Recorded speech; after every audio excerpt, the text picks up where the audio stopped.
day 19, and today I'm thinking a lot about masculine and feminine energies in all of us. Of course, it masculine and feminine energies exist in each one of us, regardless of the gender, and it's part of being whole.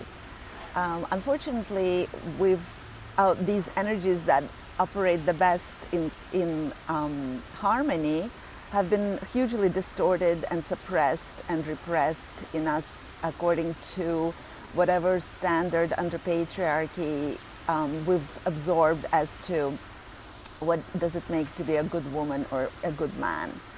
So what is interesting in my exploration, of course, it raises a lot of issues about the father wound and mother wound. And even if we don't go into the actual wounding of it all, the fact is that we absorb, our consciousness is formed through the models of what is feminine and what is masculine that we've observed in our parents. So, for example, our mother will start modeling for people who identify as women.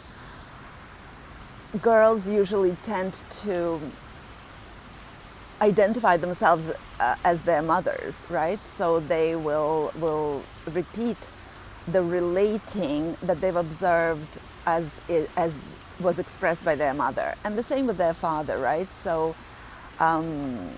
Whatever I observed in my father and the way he showed up in his relationship to me will affect my relating with the masculine energies, both within me and outside of me in my life. And what is interesting is that, and I may have spoken about this already, when my father finally left my mother, well, he didn't leave, they've separated after 40-something years of being together, he kind of abandoned us. He cut contact with us, his children.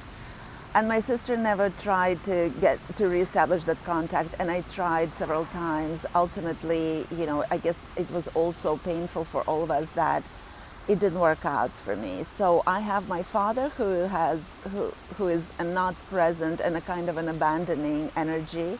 I have my father-in-law who is now, he died a little while ago, but he also, after I stopped trying to enable his relationship with his son, my husband, he became an abandoning energy in my life as well. I now have my brother-in-law who, from one day to the next, just blocked me. So, these are my relationships with the masculine, and yet I have my husband who is still here. So my husband is still the only one in my life who hasn't blocked me. He is still here. He hasn't abandoned me. And so a lot of what I am dealing with in healing these energies of the masculine in my own life have to do with how does my masculine energy show up in my life in response to what I observe as a masculine energy on the outside. And of course, the ultimate masculine energy is also the fact that we live in a patriarchal society where female rights are, constantly disregarded. And right now, we're dealing with the aftershock of reversal of Roe versus Wade, although I have my own opinion on what that means now. So for women who have lived most of their lives in these very rigid, or all of their lives, and actually not only our lives, but for generations and generations and generations, this energy that is kind of punishing and critical, and the one where we constantly feel that we're not worthy enough, and we constantly feel that we need to be and do more, and also that whole relationship with our appearance, right? The over-exaggerated accent on our appearance, where I don't know a woman who is really at ease with her physical expression outside of doing many, many, many years of work. on self-acceptance. And it doesn't even matter what we look like, right? It has nothing to do with, somebody else may find us attractive, but of course it's our inner dialogue with our inner man, and it's incredibly critical, and it's very, very judgmental. And even what I'm finding is I've been spending so much time studying my mother wound as well. And my mother wound is actually also a kind of a masculine wound, because our mothers have become the patriarchs. Our mothers have internalized the messages of patriarchy and are so self-defeating and are so self-critical and are so punishing that they've also passed that on. So there hasn't been much of feminine energy in the way we've all been raised, neither from our mothers nor from our fathers. So it's a lot of what I'm thinking is coming to that balance of feminine and masculine energy within us, because obviously we need both.